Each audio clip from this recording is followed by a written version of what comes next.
അപ്പൊ ഇവിടെ മോഹൻലാൽ എന്ന് പറയുന്ന ക്യാരക്ടർ നടനെ ആയിരിക്കും ആൾക്കാർ കണ്ടിട്ടുണ്ടാവുക. വിശാൽ കൃഷ്ണമൂർത്തി എന്ന ക്യാരക്ടറിനെ ആയിരിക്കില്ല കണ്ടിട്ടുണ്ടാവുക. അത് ഉൾക്കൊള്ളാനുള്ള അല്ലെങ്കിൽ അക്സെപ്റ്റൻസി ആ സമയത്ത് അന്നത്തെ സാഹചര്യത്തിൽ പ്രേക്ഷകന് താഴെയായിരിക്കും. ഒരുപക്ഷെ അത് പിന്നീട് ഉൾക്കൊണ്ട ജനറേഷൻ ആയിരിക്കും ഇപ്പോൾ ഉള്ളത്. തിരക്കഥയിൽ വന്നതാണത്, തിരക്കഥയിലാണ് അതൊക്കെ. അതിൻ്റെയൊക്കെ ഉത്തരവാദി എഴുതിയ ആളാണ്, ഞാനല്ല, അത് വേറെ ആളാണ് എഴുതിയത്. ഇതൊരു പ്രേതകഥയല്ല, ഇതിൽ പ്രേതമില്ല. പ്രേതം എന്ന് പറഞ്ഞ കൺസെപ്റ്റിനോടൊക്കെ ഞാൻ എതിരാ. അങ്ങനെ ഒരു സംഗതി ഇല്ല. സാമ്പത്തികമായിട്ട് പരാജയം സംഭവിച്ചു, അതിൻ്റെ ഒരു സങ്കടം സിയാദിനും ഉണ്ടായിരുന്നു, സിബിക്കും ഉണ്ടായിരുന്നു. എനിക്ക് സങ്കടമൊന്നും ഉണ്ടായിട്ടില്ല. അതെന്തുകൊണ്ടെന്ന് വെച്ചാൽ ഞാനതിനെ പരാജയമായിട്ട് എടുത്തിട്ടില്ല, അത്രയേ ഉള്ളൂ. ഇതെൻ്റെ കോളേജാണ്, എന്നെ അറിയാത്ത ഒന്നും ഇവിടെ എങ്ങുമില്ല.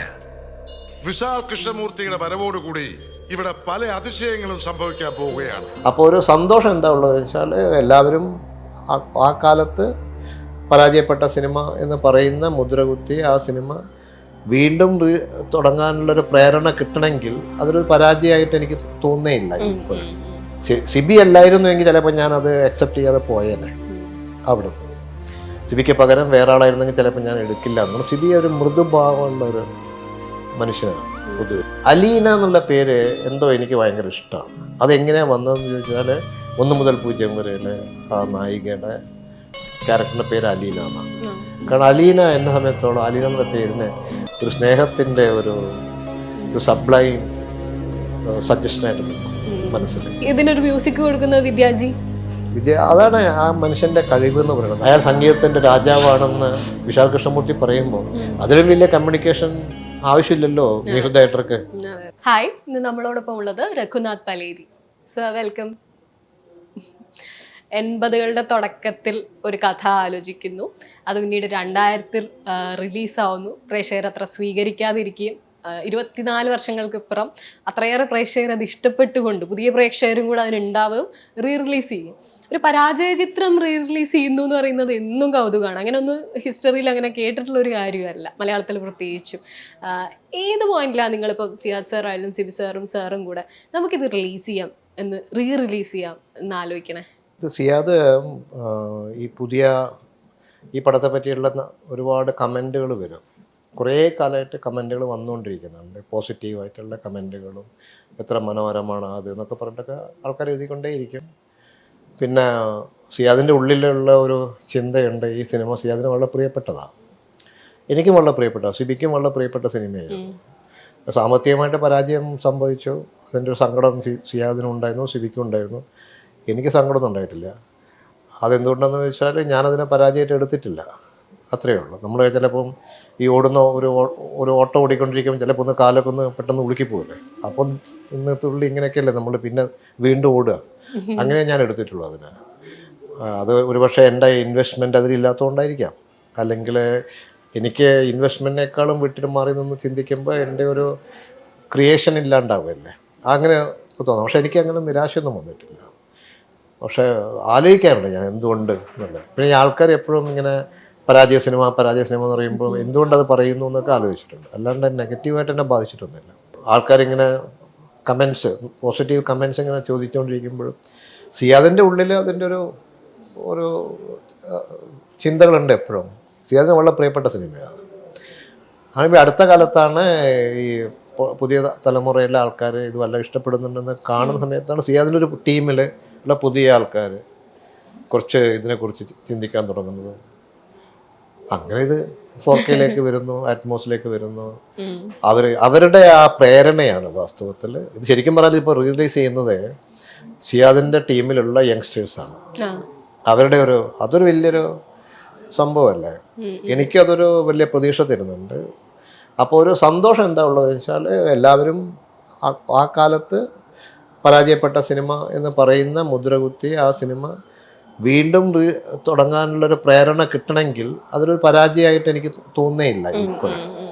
അങ്ങനെ വിദ്യ എഴുതേണ്ടതല്ല. അതെ, അങ്ങനെ അതാണ് അതിന് സംഭവിച്ചത്. ഒന്ന് വീണ്ടും എടുത്ത് അതിനെ പൊന്തിക്കുകയാണ്. അപ്പോൾ അതിനെ പൊന്തിക്കാനുള്ള ഒരു ശക്തി കിട്ടിയല്ലോ അപ്പൊ അതിനർത്ഥം ആ സിനിമയിൽ എന്തോ കണ്ടന്റ് ഉണ്ടെന്നല്ലേ. തീർച്ചയായിട്ടും. സാറ് ഈ ട്രെയിലർ ലോഞ്ചിന്റെ സമയത്ത് പറഞ്ഞിട്ടുണ്ടായിരുന്നു എന്റെ ജീവിതം ഇനി 4K-ലാണ് എന്ന് തമാശയായിട്ട് പറഞ്ഞിട്ടുണ്ടായി. തമാശയില്ല, കാര്യമായിട്ടാ. ആണോ? 4K അറ്റ്മോസിലൊക്കെ ആയിരിക്കും ഇനി ഞാൻ കേൾക്കുന്നത് അല്ലെ, എനിക്ക് ഞാൻ കാണുന്നത് എന്നൊക്കെ പറഞ്ഞിട്ടുണ്ടായി. അതിനൊപ്പം പറഞ്ഞു ഇത് പുതിയ ദേവദൂതനാണ്, നിങ്ങൾ ഇതുവരെ കണ്ടിട്ടുള്ള ദേവദൂതനല്ല. ടെക്നിക്കലി നമുക്കറിയാം ഇന്നത്തേക്ക് വേണ്ടി റീഡിസൈൻ ചെയ്തതാണ് അതിന്റെ ടെക്നിക്കൽ ക്വാളിറ്റി. അല്ലാത്ത ഒരു സീനുകളിലാണെങ്കിലും സീൻ ഓർഡറിലും അങ്ങനെയൊക്കെ എന്തെങ്കിലും ഒരു മാറ്റം വരുന്നുണ്ടോ നമ്മൾ കണ്ടതിൽ നിന്നും? ഇപ്പം അതൊന്ന് ഒന്ന് മിനുക്കിയിട്ടുണ്ട്. മിനുക്കുക എന്ന് പറയുന്നത് കുറച്ചും കൂടെ ആ കണ്ടന്റിലേക്ക് മാത്രമായിട്ട് കോൺസെൻട്രേറ്റ് ചെയ്തിട്ടുണ്ട്, ശ്രദ്ധിച്ചിട്ടുണ്ട്, ഒന്ന് പിൻ പോയിന്റ് ചെയ്തിട്ടുണ്ട്. അതിലെ മെയിൻ എലമെന്റ് ഉണ്ട്, നിഖിൽ മഹേശ്വർ എന്നൊക്കെ പറയുന്ന, അല്ലെങ്കിൽ അലീന, വിശാൽ കൃഷ്ണമൂർത്തി എന്ന് പറയുന്ന ആ ത്രികോണത്തിലേക്ക് മാത്രമായിട്ട് അതിനൊന്ന് മെയിൻ അതിലേക്കൊന്ന് മാത്രമായിട്ട് പിൻ പോയിന്റ് ചെയ്തിട്ടുണ്ട്. അതെന്തുകൊണ്ടാണെന്ന് വെച്ചാൽ അതെനിക്ക് തോന്നി, സിബിക്കും തോന്നി അത് അങ്ങനെ ചെയ്യാം എന്നുള്ളൊരു തോന്നൽ വന്നു. കിട്ടിയ സമയം നമ്മളെപ്പോഴും അങ്ങനെയാണ്, ഒരു ഒരു കുറച്ച് മുമ്പ് ചെയ്ത് വെച്ച അല്ലെങ്കിൽ വരച്ച ചിത്രം വീണ്ടും കാണുമ്പോൾ തുടക്കും, അല്ലെങ്കിൽ ഒരു കഥ വീണ്ടും വായിക്കണമെങ്കിൽ അതിൽ ചില വാക്കുകളൊക്കെ ഒന്ന് തിരിച്ചു വെക്കും. അത് നമുക്ക് ഓട്ടോമാറ്റിക്കായിട്ട് വരുന്നതാണ്. ആ മാറ്റം ഈ പടത്തിന് വന്നിട്ടുണ്ട്. ഇപ്പോഴത് 100% നിഖിൽ മഹേശ്വരൻ്റെയും അലീനയുടെയും വിശാൽ കൃഷ്ണമൂർത്തിയുടെയും മാത്രം കഥയാണ്, അവർക്കിടയിൽ സംഭവിക്കുന്നത് അങ്ങനെ ആയിട്ടാണ്. അപ്പോൾ കുറച്ചും കൂടെ അത്, പിന്നെ അതിൻ്റെ മ്യൂസിക്കൽ സൈഡും എല്ലാം തന്നെ ഒന്ന് എൻഹാൻസ് ചെയ്തിട്ടുണ്ട്. അതിൻ്റെ പിക്ചർ ക്വാളിറ്റി കൂടിയിട്ടുണ്ട്. ആ മാറ്റം വലിയ മാറ്റം തന്നെയാണ്. തിയേറ്റർ നല്ലൊരു റിസപ്റ്റീവ് തിയേറ്റർ ആണെങ്കിൽ നല്ല രസമായിരിക്കും കാണാൻ. ദൈർഘ്യത്തിൽ മാറ്റം വന്നിട്ടുണ്ടോ, കുറഞ്ഞിട്ടുണ്ടോ? കുറച്ചുകൂടെ ദൈർഘ്യമുള്ള ഉണ്ടാവില്ലോ, കുറച്ച് കുറഞ്ഞിട്ടുണ്ടാവും. എടുത്തു എന്നാണ് അല്ലേ പറയുന്നത്, കുറച്ചുകൂടെ കുറച്ചും കൂടെ ഒന്നും കൂടെ ഒന്ന് തിളക്കം വെപ്പിച്ചു. അപ്പൊ അതാണ് അമർത്തി. അത്രേ. ഈ ഒരു സിനിമയുടെ തോട്ട് 80s തുടക്കത്തിലാണ് സിബി സാർ പറഞ്ഞ് കേട്ടിട്ടുണ്ട്. സാറിന്റെ കരിയറും തുടങ്ങുന്നത് ഏകദേശം ആ സമയത്താണ്. അപ്പോൾ തുടക്കത്തിൽ എൻ്റെ ഒരു ആദ്യ സിനിമ എന്നൊക്കെ അങ്ങനെയൊക്കെ ആലോചിച്ചൊരു സിനിമയായിരുന്നു ഇത്, അല്ലെങ്കിൽ എഴുത്തിൽ തുടങ്ങാം എന്നൊക്കെ വിചാരിച്ചു? അല്ലല്ല, അത് സിബിയുടെ ആദ്യത്തെ ഡയറക്ഷൻ ആയിരുന്നു. അങ്ങനെ ആലോചിച്ചു. എൻ്റെ സ്ക്രിപ്റ്റ് അതിന് മുമ്പേ തന്നെ ഞാൻ ചെയ്തിട്ടുണ്ട്. എൻ്റെ സിനിമകളൊക്കെ അതിന് മുമ്പേ ഇറങ്ങിയിട്ടുണ്ട്. എൻ്റെ ആദ്യം ഇറങ്ങിയ സിനിമ നസീമ, അത് എത്രയും മുമ്പ്, അതിനു മുമ്പേ ഷൂട്ട് ചെയ്ത സിനിമയാണ്, എത്രയും മുമ്പേ. ഞാൻ അതിനിടക്ക് കുറച്ച് തമിഴ് പടങ്ങളൊക്കെ വർക്ക് ചെയ്തിട്ടുണ്ട്. സിബിയെ ഞാൻ കണ്ടുമുട്ടുന്നത് 82 സിബിക്ക് വേണ്ടിയിട്ട് ആദ്യത്തെ തിരക്കഥ എഴുതാൻ വേണ്ടി പോയപ്പോഴാണ്. അന്ന് തുടങ്ങിയതാണ് ഈ സാധനം, ഈ കഥ. അതന്ന് ചെയ്യാൻ സാധിച്ചിരുന്നെങ്കിൽ അന്ന് സിബിയുടെ ആദ്യത്തെ സിനിമയായിട്ട് മാറുമായിരുന്നു. അന്നത് നിർമ്മാതാവ് വേണ്ടാന്ന് വെച്ചതല്ല, അവർ അതിന് പകരം വേറൊരു സിനിമയിലേക്ക് കടന്നു. ആ സിനിമയാണ് എനിക്ക് തോന്നുന്നത് മാമാട്ടി കുട്ടിയമ്മ. അത് അവരുടെ പോളിസിയാണ്. അതിനു മുമ്പ് അവരെന്നെയാണ് പറഞ്ഞിട്ടാണ് ഞാൻ ഇത് എഴുതുന്നത്. അതിനുശേഷമാണ് പിന്നീടാണ് ഞാൻ കുട്ടിച്ചാത്തനായിട്ട് അവരുടെ കൂടെ വീണ്ടും ജോയിൻ ചെയ്തത്. അപ്പോൾ ഞാൻ വേറെ പടങ്ങളൊക്കെ വർക്ക് ചെയ്തു. ഇതിനിടയിലൊക്കെ ഞാൻ വേറെ സിനിമകളിലേക്ക് പോയിട്ടുണ്ട്. ഈ ഇങ്ങനെ ഒരു കോൺസെപ്റ്റ് അന്ന് പ്രൊഡക്ഷന്റെ ഭാഗത്ത് നിന്ന് ചിലപ്പോൾ അങ്ങനെ ഉണ്ടാവാറുണ്ടല്ലോ, പ്രൊഡക്ഷൻ ഇങ്ങനെ ഒരു സിനിമ വേണം, അങ്ങനെ ഉണ്ടായ ഒരു സിനിമയായിരുന്നു, ഒരു ഹൊറർ ടച്ചുള്ള, അല്ലെങ്കിൽ സാറിന്റെ മനസ്സിലൊരു കഥ അവരുമായിട്ട് പറയുമായിരുന്നോ? അല്ല, ഇത് അവരുടെ അവരുടെ ഈ നവോദയയുടെ പല സിനിമകളും ആരംഭിക്കുന്നത് അവരുടെ ഒരു ഗ്രൂപ്പ് ഡിസ്കഷനിലൊക്കെ ആയിരിക്കും. ഇവരുടെ ഒരേപോലെ ചിന്തിക്കുന്ന കുറേ ആൾക്കാരുടെ സംഘമാണ് അന്ന് നവോദയയിലൊക്കെ ഉള്ളത്. അതിൽ സിബി ഉണ്ട്, ജിജോ ഉണ്ട്, ഫാസിലുണ്ട്, കുറേ ആൾക്കാരൊക്കെ ഉണ്ട്. ജിജോയുടെ അനിയൻ ജോസ് ഉണ്ട്.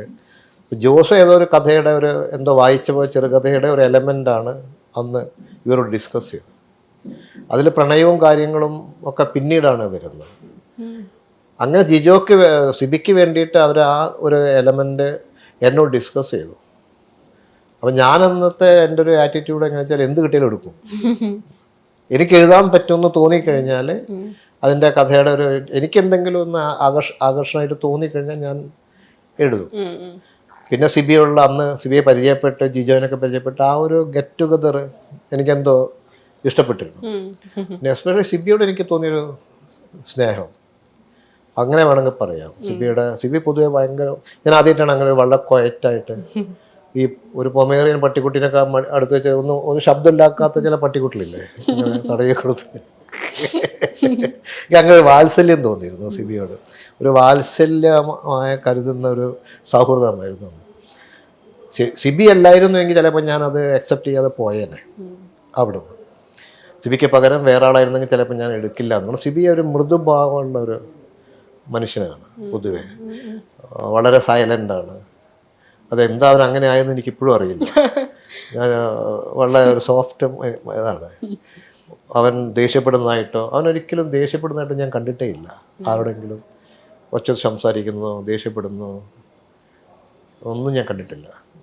എനിക്ക് തോന്നുന്നു അത് ഇല്ല. ഇപ്പോഴും ഞാൻ ഓർക്കുന്നു ഇല്ല, ഞാൻ അവനെ അങ്ങനെ കണ്ടിട്ടേ ഇല്ല, ഇന്ന് വരെ കണ്ടില്ല. ഇപ്പോഴും എങ്ങനെയാണ് കാണുന്നത് അതങ്ങനെ തന്നെയാണ് ഞാൻ അന്നും കാണുന്നത്. പക്ഷേ ഇപ്പം കുറച്ചെങ്കിലും അവൻ ആക്റ്റീവാന്ന് തോന്നിയത്. പക്ഷെ അന്നൊന്നും ഞാൻ കാണുമ്പോൾ ഒരു മലയിൽ ഇങ്ങനെ മുകളിൽ എവിടെയോ നിൽക്കുന്ന ഒരു ഒറ്റ ചെടി മാതിരിലൊരാൾ, അങ്ങനത്തെ ഒരു മനുഷ്യൻ. എനിക്ക് തോന്നുന്നു ഇപ്പോഴാണ് ഞാൻ പിന്നീട് അനലൈസ് ചെയ്യുന്നത്. ഇപ്പം നമ്മളിപ്പോൾ ഇന്ന് തന്നെ കുറേ പേരുടെയോ സംസാരിച്ചില്ലേ, എന്തുകൊണ്ട് ഞാൻ ആ കഥ അന്ന് അക്സെപ്റ്റ് ചെയ്തു എന്ന് ചോദിച്ചാൽ അതിന് ഒരൊറ്റ ആളെ കാരണം ഇപ്പം എനിക്ക് മനസ്സിലാവും, അത് സിബിയാണ്.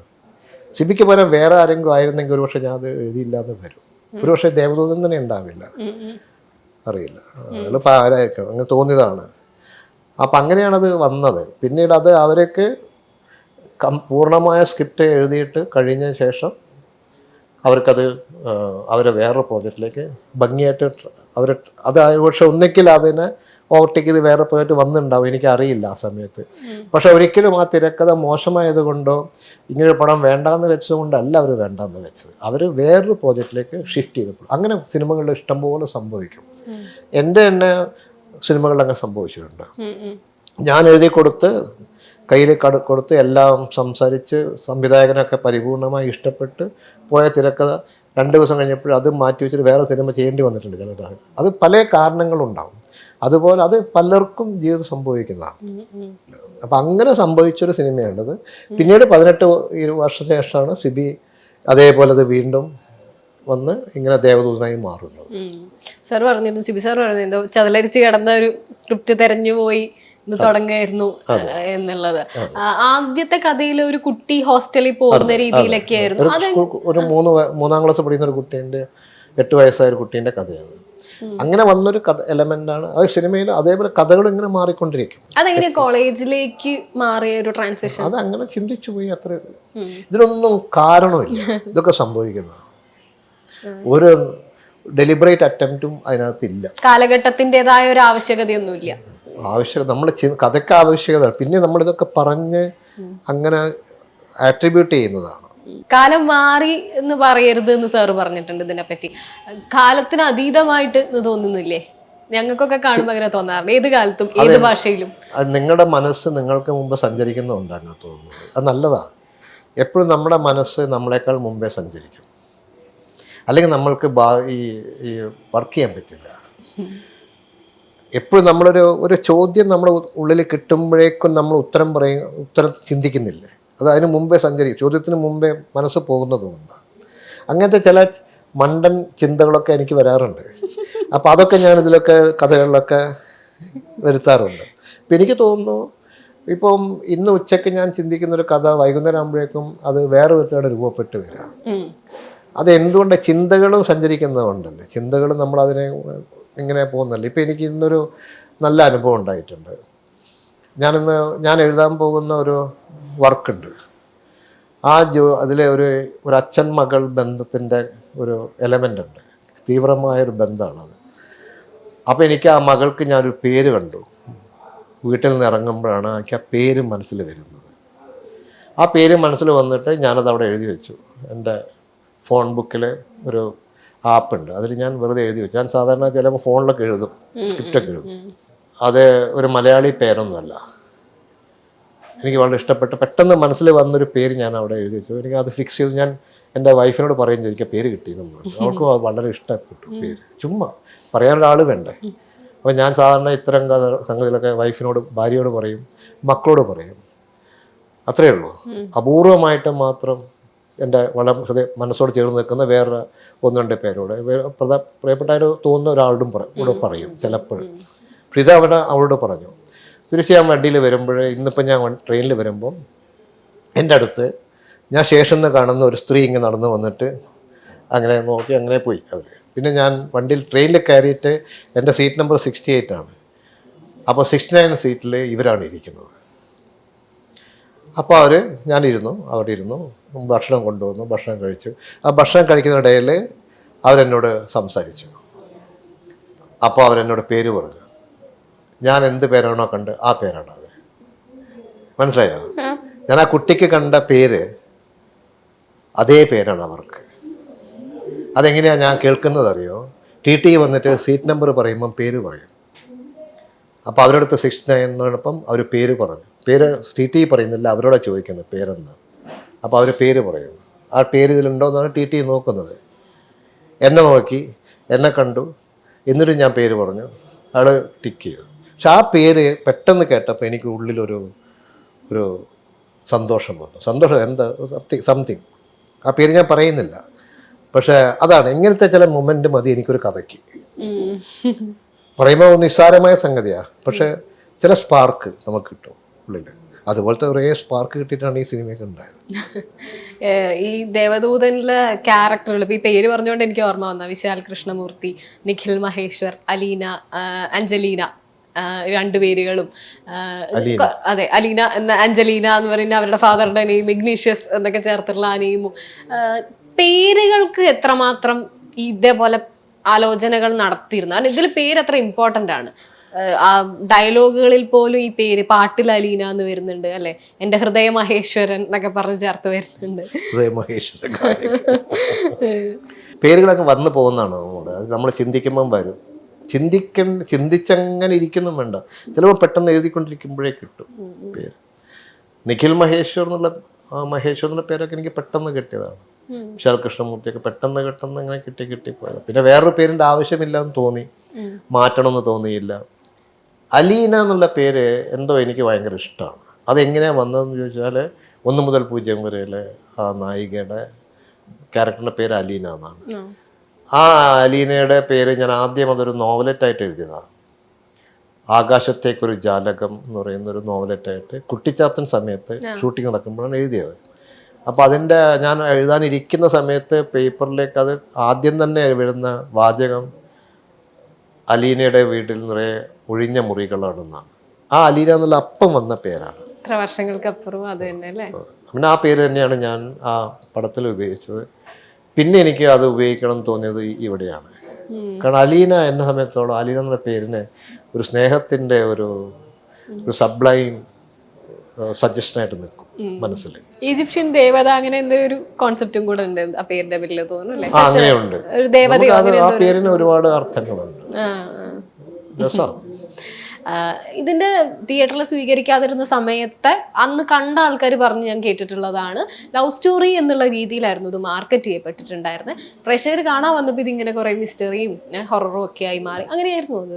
അതോ അങ്ങനെ ഒരു കാരണമുണ്ടോ അതിന്? എനിക്ക് അതൊന്നും ഓർമ്മയില്ല. ലവ് സ്റ്റോറി എന്ന് പറഞ്ഞിട്ട് മാർക്കറ്റ് ചെയ്തിട്ടുണ്ടോ? ഇല്ല. ഹൊറർ സ്റ്റോറി എന്ന് പറഞ്ഞിട്ട് മാർക്കറ്റില്ല, ഒരു സിനിമയായിട്ട് മാർക്കറ്റ് ചെയ്തിട്ടുണ്ടോ? പക്ഷെ പ്രണയകഥ എന്ന് തോന്നിയിട്ടുണ്ടോ? ചിലപ്പോൾ ക്യാപ്ഷനിലൊക്കെ somebody wants to say something to someone എന്നൊക്കെ എഴുതിയിട്ടുണ്ട് അതിൻ്റെ പോസ്റ്ററിൽ. അതിൽ പക്ഷേ എനിക്ക് ഒരു കാമുകൻ കാമുകിയോട് പറയുന്ന പോലെ ആയിരിക്കും ആൾക്കാർക്ക് ഫീൽ ചെയ്തിട്ടുണ്ടാവുക.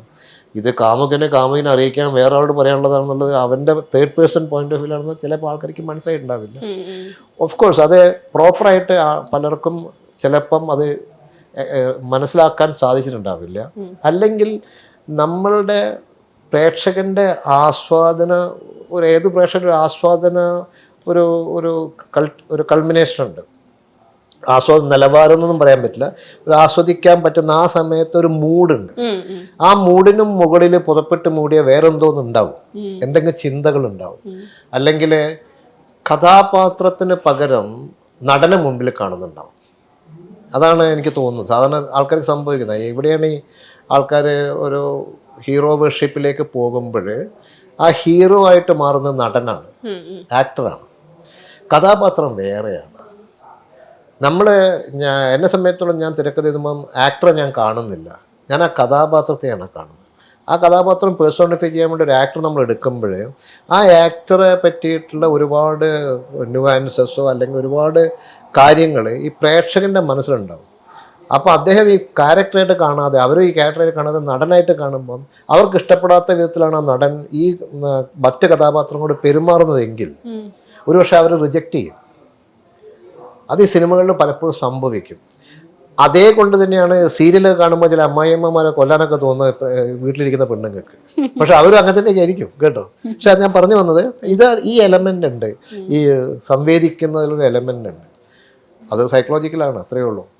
അപ്പൊ ഇവിടെ മോഹൻലാൽ എന്ന് പറയുന്ന ക്യാരക്ടർ നടനെ ആയിരിക്കും ആൾക്കാർ കണ്ടിട്ടുണ്ടാവുക, വിശാൽ കൃഷ്ണമൂർത്തി എന്ന ക്യാരക്ടറിനെ ആയിരിക്കില്ല കണ്ടിട്ടുണ്ടാവുക. അത് ഉൾക്കൊള്ളാനുള്ള അല്ലെങ്കിൽ അക്സെപ്റ്റൻസി ആ സമയത്ത് അന്നത്തെ സാഹചര്യത്തിൽ പ്രേക്ഷകന് താഴെയായിരിക്കും. ഒരുപക്ഷെ അത് പിന്നീട് ഉൾക്കൊണ്ട ജനറേഷൻ ആയിരിക്കും ഇപ്പോൾ ഉള്ളത്. അപ്പോൾ ഒരു പടം കണ്ടിട്ടില്ലെങ്കിലും അവർ ഈ യൂട്യൂബിലും ടി വിയിലും ചാനലിലൊക്കെ കാണുമ്പോൾ ആണ് അവർ പ്രതികരിക്കുന്നത്. എന്തുകൊണ്ട് ഇത് ഓടിയില്ല, എന്തുകൊണ്ട് ഇതെങ്ങനെ, എന്ത് രസമാണെന്നൊക്കെ പറയുന്നുണ്ട്. എനിക്ക് തന്നെ എത്രയോ മെസ്സേജുകൾ വന്നിട്ടുണ്ട്, എത്ര ഭംഗിയായാണ് നിങ്ങളൊരാളെ സ്നേഹിക്കുന്നത്. എത്ര പേര് എനിക്ക് തമാശ ഉണ്ടായിട്ടുണ്ട്. എന്നിട്ട് ഇങ്ങനെ തന്നെ എഴുതിയിട്ടുണ്ട്, എത്ര മനോഹരമായാണ് നിങ്ങൾ ഒരാളെ സ്നേഹിക്കുന്നതെന്ന് എഴുതിയ നിങ്ങളെന്താ എന്നെ സ്നേഹിക്കാത്തതെന്നൊക്കെ ചോദിച്ചിട്ടൊക്കെ അതൊക്കെ എഴുതിയ ആൾക്കാരുണ്ട്.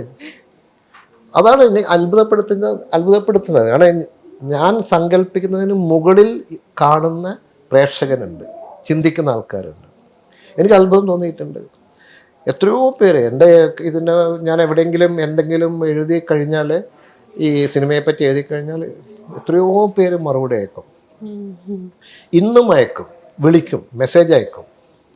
ഇപ്പോഴും ഈ സിനിമ ചാനലിലൊക്കെ വരുമ്പോൾ മിനിമം ആ ചാനൽ വന്ന ദിവസം ഒരു 10-12 മെസ്സേജ് എനിക്കുണ്ടാവും, ആരെങ്കിലും ആയിട്ട് അയക്കും. അത് ചില പടങ്ങളൊക്കെ സംഭവിക്കുന്നുണ്ട്, മഴവിൽ കാവടി, തട്ടാനൊക്കെ, പുൽമുട താറാവിലൊക്കെ, അങ്ങനെയൊക്കെ പടങ്ങളൊക്കെ വരുമ്പോഴൊക്കെ എനിക്ക് മെസ്സേജ് വരാറുണ്ട്. അപ്പോൾ ചില സമയങ്ങളിൽ പ്രേക്ഷകൻ എഴുത്തുകാരൻ്റെയും മുകളിലാവും. ശരിക്കും പറഞ്ഞാൽ എഴുത്തുകാരനേക്കാൾ മുകളിൽ നിൽക്കുന്ന പ്രേക്ഷകൻ തന്നെയാണ്. ഞാൻ എഴുതി കൊടുക്കുന്ന ഒരു ദൃശ്യം അല്ലെങ്കിൽ ഒരു സീൻ ഒരു പ്രേക്ഷകൻ ഇഷ്ടപ്പെടണമെങ്കിൽ എന്നെക്കാളും ഉയരത്തിൽ നിന്നാലേ പറ്റുള്ളൂ, അല്ലേ? എന്നിട്ട് വേണ്ട അയാൾ നോക്കാൻ. So it is like that. ഇതിന്റെ തുടക്കത്തിൽ വിശാൽ കൃഷ്ണമൂർത്തി അടിക്കണമെങ്കിൽ ഞാൻ അടിക്കും, എനിക്ക് സംഗീതമുണ്ട് എന്നുള്ള രീതിയിലാണ് പുള്ളിയെ പ്രസന്റ് ചെയ്യപ്പെടുന്നത്. 2000 കാലഘട്ടം ഇറങ്ങണത്. അപ്പം നമുക്കറിയാം അപ്പോഴേക്കും ഒരു മോഹൻലാൽ വാനപ്രസ്ഥമാണ് തൊട്ട് മുമ്പ് സിബിസാറുമായിട്ട് ചെയ്ത് ഒബിയസ്ലി അങ്ങനത്തെ സിനിമകൾ ഉണ്ടെങ്കിൽ കൂടി കുറച്ചുകൂടെ ഒരു മോഹൻലാൽ ഒരു ആക്ഷൻ പരിവേഷമൊക്കെയുള്ള സമയമാണ്. അപ്പം അത്തരത്തിലുള്ള ഇങ്ങനെ ഒരു ഫൈറ്റ് സീന് വരുന്നുണ്ടല്ലോ, അതിനങ്ങനെ എന്തൊരു കൊമേഴ്ഷ്യൽ എലമെന്റ് ആണോ അല്ലെങ്കിൽ കഥയിൽ മോഹൻലാലിലാണ് അഭിനയിക്കുന്നത് വന്നപ്പോഴേ ഇദ്ദേഹത്തിൻ്റെ അന്നത്തെ ഒരു കരിസ്മ, ആക്ടിങ് കരിസ്മക്കാൾ ഏറെ അദ്ദേഹത്തിൻ്റെ ഹീറോ വർഷിപ്പിൻ്റെ കരിസ്മ, ആ കരിസ്മയ്ക്ക് കോമ്പീറ്റ് ചെയ്യുന്ന പോലെ ആ ക്യാരക്ടർ വരണം എന്നുള്ള ഒരു ആഗ്രഹം എല്ലാ ഭാഗത്തും ഉണ്ടായിട്ടുണ്ടാവും. അതുകൊണ്ടായിരിക്കാം അതൊക്കെ എഴുതേണ്ടി വന്നിട്ടുണ്ടാവും. അതൊന്നും എനിക്ക് തെറ്റായിട്ട് തോന്നുന്നില്ല ഇപ്പോഴൊന്നും. അതൊക്കെ അന്ന് പ്ലാൻ ചെയ്ത് നമ്മൾ ആഗ്രഹിച്ച് എല്ലാവരും, അതായത് സിബിയും സിയാദും ഒക്കെ പരസ്പരം സമ്മതിച്ചിട്ടുള്ള ഒരു തിരക്കഥയല്ലേ അത് വന്നത്. അത് ഷൂട്ട് ചെയ്തു.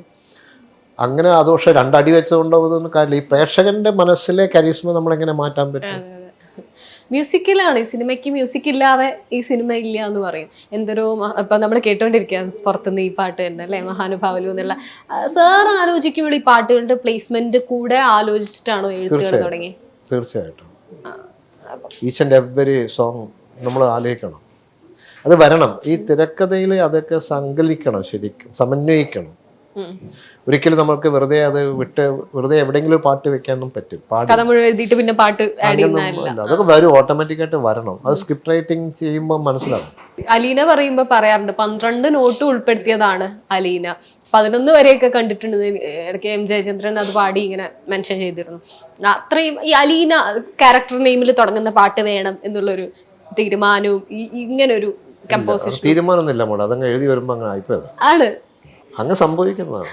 ഇതിൽ പറയുന്നില്ല വിശാഖ അങ്ങനെ സംഭവിക്കുന്നു, എങ്ങനെ സംഭവിക്കുന്നു എനിക്കറിയില്ല എന്നൊക്കെ പറഞ്ഞു.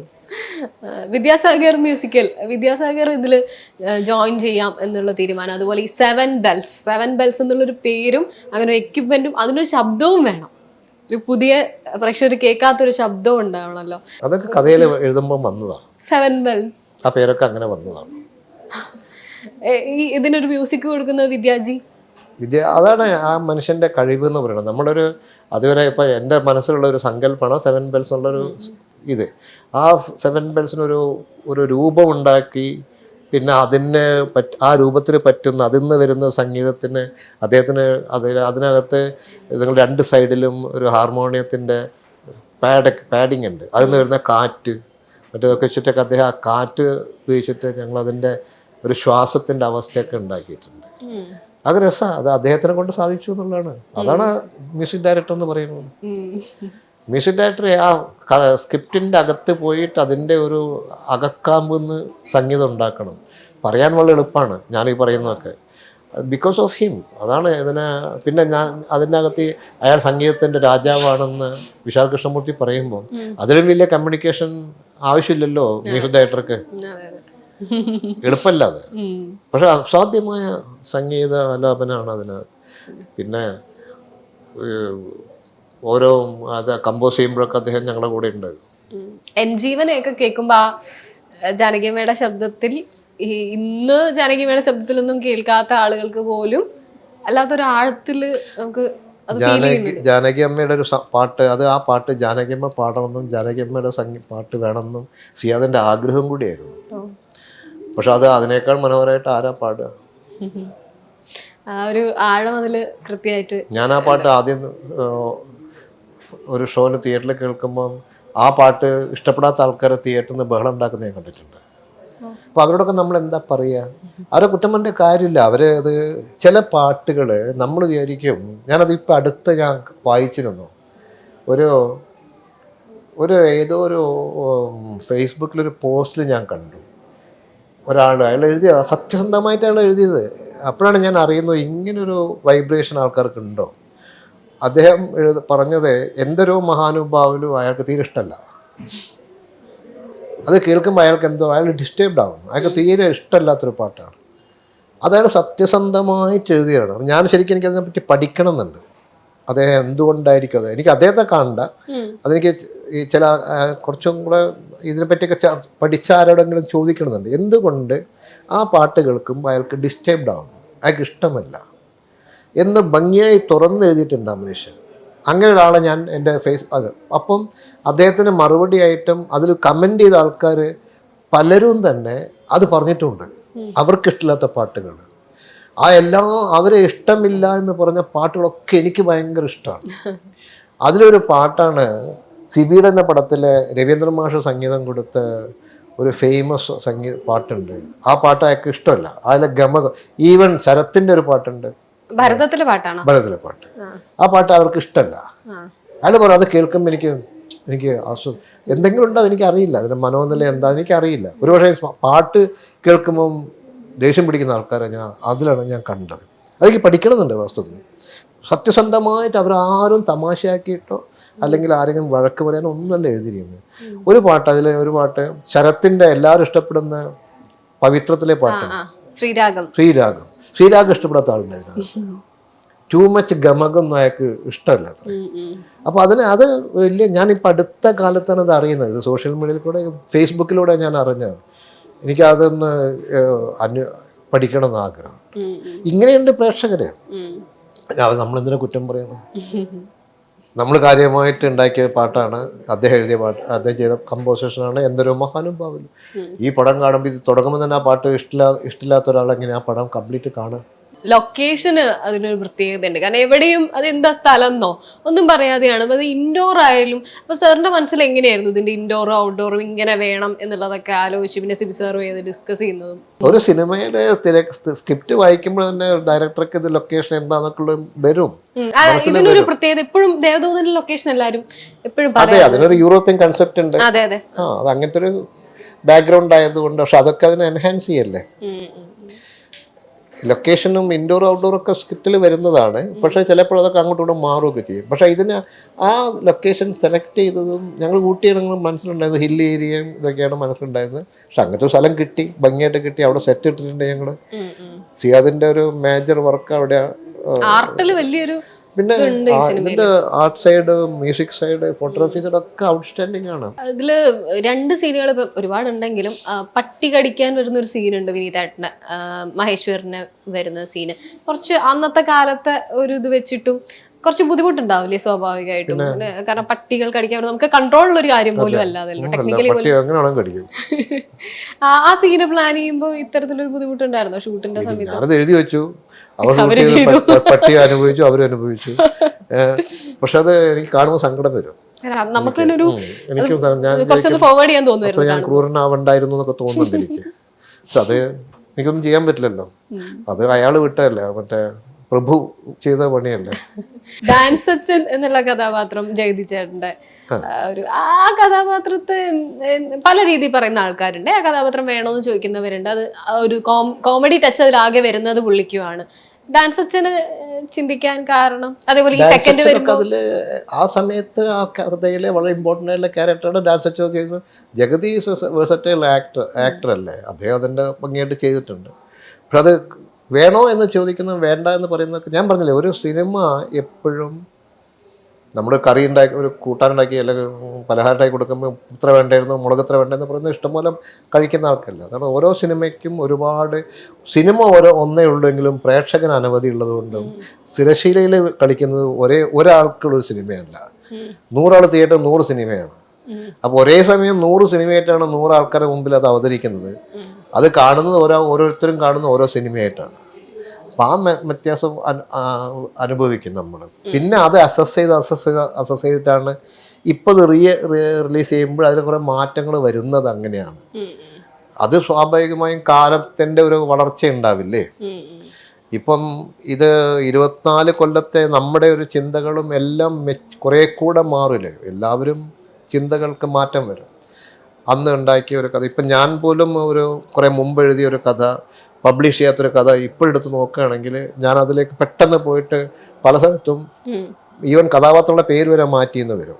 ഈ സിനിമയെ സംബന്ധിച്ച് എപ്പോഴും പറയാറുണ്ട്, അന്ന് വെള്ളസാരിയുള്ള അല്ലെങ്കിൽ പലതരം പ്രേതങ്ങളെ കണ്ടിരുന്ന കാലത്താണ് ഒരു രൂപം പോലും അങ്ങനെ കാണിക്കാതെ, അല്ലെങ്കിൽ രൂപം വന്ന് നമ്മളെ പേടിപ്പിക്കുന്ന പോലെ ആകെ ഒരു അസ്ഥികൂടത്തിന്റെ കാര്യത്തിൽ മാത്രമേ അങ്ങനെ കാണിക്കുന്നുള്ളൂ. ബാക്കിയെല്ലാം അറ്റ്മോസ്ഫിയർ ആണ്, അല്ലെങ്കിൽ ഒരു പ്രാവ് എന്നുള്ളൊരു എലമെന്റിനെ കൊണ്ടുവരികയാണ് ചെയ്തത്. അപ്പം അത് നിങ്ങളുടെ ഒരു തീരുമാനം തന്നെയായിരുന്നു? കാരണം ഇങ്ങനെ ഒരു തിരക്കഥയിൽ വന്നതാണ്. അത് തിരക്കഥയിലാണ്. അതൊക്കെ അതിൻ്റെയൊക്കെ ഉത്തരവാദി എഴുതിയ ആളാണ്, ഞാനല്ല. അത് വേറെ ആളാണ് എഴുതിയത്. ഇതൊരു പ്രേതകഥയല്ല, ഇതിൽ പ്രേതമില്ല. പ്രേതം എന്ന് പറഞ്ഞ കൺസെപ്റ്റിനോടൊക്കെ ഞാൻ എതിരാ. അങ്ങനെ ഒരു സംഗതി ഇല്ല. മരിച്ചുപോയ ഒരാളുടെ പ്രേതം വരുന്നു എന്നൊക്കെ പറയുന്നതൊക്കെ ആ വാക്ക് പ്രേതം എന്നുള്ളത് പറഞ്ഞാൽ മൃതശരീരം എന്ന അർത്ഥത്തിൽ നിന്നാണ് ഈ പ്രേതം എന്നുള്ള വാക്കുണ്ടാകുന്നത്. മൃതശരീരമായി കഴിഞ്ഞാൽ അതുവരെ സ്നേഹിച്ച ഒരാളെങ്ങനെ പെട്ടെന്ന് പ്രേതാവുന്നത്? നമ്മൾക്ക് പ്രിയപ്പെട്ട എത്രയോ പേര് നമ്മുടെ മുമ്പിൽ ഇല്ലാതെ ശ്വാസം നിലച്ച് കിടന്നിട്ടില്ലേ? അവരെ നമ്മൾ പ്രേതം എന്ന് വിളിക്കുക ഇല്ല. മൃതമായി അല്ലെങ്കിൽ അപ്പോഴും നമ്മൾ പേര് ഒക്കെ അല്ലേ വിളിക്കുക. അപ്പോൾ പ്രേതം എന്നുള്ള കൺസെപ്റ്റിൽ എനിക്ക് അതിനോടൊന്നും യാതൊരു താല്പര്യമില്ല. ഇത് പ്രേതകഥയല്ല. ഇത് ഒരു പുരുഷൻ ഒരു സ്ത്രീയെ പ്രണയിച്ചു, സ്നേഹിച്ചു, അങ്ങേയറ്റം സ്നേഹിച്ചു. അയാളിപ്പോൾ ഇല്ല, അയാൾ പോയി. അയാൾ പോയപ്പോൾ ആ ആത്മാവ്, അതാണ് കൺസെപ്റ്റ്. ആ ആത്മാവ് എന്നുള്ള വാക്കുണ്ടെങ്കിൽ ആ സ്പിരിറ്റ്, അത് വേറെ വാക്കില്ലാത്തതുകൊണ്ട് സ്പിരിറ്റ് എന്ന് പറയുന്നു. ആ ശക്തിക്ക്, ആ മനുഷ്യന് അല്ലെങ്കിൽ ആ എൻറ്റിറ്റിക്ക് എന്ന് ഇവിടെ അറിയിക്കണം ഞാൻ പോയി. അപ്പൊ അയാൾക്കൊരു മീഡിയം വേണം, ഒരു ദൂതനെ വേണം. ആ ദൂതനെ അയാൾ കണ്ടെത്തുകയാണ്. അപ്പം എന്തെങ്കിലും ഒരു ലേശം ഒരു നോർമൽ ഇതെന്ന് ലേശം വിട്ടു നിൽക്കുന്നൊരു മനസ്സിനോടെ അത് പറയാൻ പറ്റുള്ളൂ. അയാളും പേടിക്കരുത്, അയാൾക്കും ഉണ്ടാവരുത്. അയാളും സാധാരണ മനുഷ്യനാണ്. അപ്പം അയാൾക്ക് ചില ഇമോഷൻ, ചില ബിംബങ്ങളൊക്കെ കൊടുക്കണം. അത് സംവിധായകനെ കമ്മ്യൂണിക്കേറ്റ് ചെയ്യും, അയാൾക്ക് എഴുത്തുകാരനെ കമ്മ്യൂണിക്കേറ്റ് ചെയ്യും. അങ്ങനെയാണ് ഈ പ്രാവുകളും ഇതൊക്കെ വരുന്നത്. അതാണ് ആംബിയൻസ് വരുന്നത്. അതാണ് അദ്ദേഹത്തിന് വായിക്കാൻ വേണ്ടി വെച്ച ഇൻസ്ട്രുമെന്റ് തന്നെ ഒരു ഉപകരണമായിട്ട് മാറുന്നത്. അപ്പോൾ സംഗീതമുള്ള ഒരു ശബ്ദത്തിന് നമുക്ക് ഒരുപാട് പോസിബിലിറ്റീസ് ഉണ്ട്. അപ്പോൾ ശബ്ദം നമ്മൾ ഉപയോഗിക്കും. അങ്ങനെയൊക്കെയാണ്. അതൊക്കെ ഒരു ആംബിയൻസ് ആണ്. അല്ലാണ്ട് ഇതൊരു പ്രേതകഥയല്ല. അതുകൊണ്ട് ഇതിന് ഒരു പ്രേതത്തിന് സാരിയും ബ്ലൗസും ഒന്നും ഉടുപ്പിക്കേണ്ട ആവശ്യമില്ല, പാൻറ്റൊന്നും ഇടിക്കേണ്ട ആവശ്യമില്ല. പിന്നെ പണ്ട് കാലത്ത് ഈ വെള്ളസാരി എടുത്ത പ്രേതം എന്നൊക്കെ പറഞ്ഞാൽ അന്നത്തെ റൈറ്റേഴ്സും അന്നത്തെ ഡയറക്ടേഴ്സും അത് ആ നിലയിലാണ് കണ്ടതെന്ന് മാത്രം. മധുര നൊമ്പരക്കാറ്റും ഈ വർഷം തന്നെ 2000 തന്നെ റിലീസായി. അത് കഴിഞ്ഞ് സാർ ഒരു 3 വർഷം കഴിഞ്ഞാണ് മാജിക്കിലേക്ക് എത്തുന്നത്. എനിക്കൊന്ന് കരിയറിലൊരു 3 വർഷ ഗ്യാപ്പും അത് തന്നെയാണ് റിലീസുകളെ നോക്കിക്കഴിഞ്ഞാൽ. മാജിക് ഞാൻ എഴുതിയതാണെങ്കിലും ഞാൻ എഴുതിയല്ല ഒരു ഷൂട്ട് ചെയ്തത്. ആ സ്ക്രിപ്റ്റ് അതിനകത്തില്ല. ഞാൻ എഴുതി കൊടുത്ത സ്ക്രിപ്റ്റ് വേറെയാണ്. ഷൂട്ടിങ്ങിന് പോയിട്ട് അവർ കംപ്ലീറ്റ് അത് എനിക്കറിയില്ല എന്താ സംഭവിച്ചതെന്ന്. അവർ അത് കംപ്ലീറ്റ് മാറ്റി. അത് വേറെ ആൾ ഡയറക്റ്റ്, അത് ജോസ്മോൻ ഡയറക്റ്റ് ചെയ്ത പടം. പിന്നെ അവർ അമേരിക്കയിൽ പോയി ഷൂട്ട് ചെയ്തു. പക്ഷേ ഞാൻ ആ പടം അവസരം കാണുമ്പോൾ എൻ്റേതായിട്ടുള്ള ഒന്നും കണ്ടിട്ടില്ല. അത് ഞാൻ പിന്നീടാണ് അത് കുറച്ചും കൂടെ കറക്റ്റ് ചെയ്തിട്ടൊക്കെയാണ് ഞങ്ങൾ ഇറക്കിയത്. അതിലാണ് ആ സമയത്താണ് ഞാൻ അവരുമായിട്ട് പിന്നെ കോണ്ടാക്ട് ആവുന്നത്. അത് ടോട്ടലി ഡിഫറെൻ്റ് ആയിട്ട്, അത് എൻ്റെ സിനിമ എൻ്റെ തിരക്കഥയായാലും ഞാൻ കണ്ടിട്ടേ ഇല്ല. അതൊക്കെ സംഭവിക്കുന്ന നമ്മൾ, അതൊന്നും വലിയ കാര്യമൊന്നുമില്ല. അപ്പൊ thank you so much sir. Devadoothan release ചെയ്യുമ്പോൾ അന്നുള്ളതിൽ എത്രയോ ഇരട്ടി സ്വീകാര്യത ഉണ്ടാവട്ടെ എന്ന് ആഗ്രഹിക്കുകയാണ്. Thank you. Thank you very much. Thank U.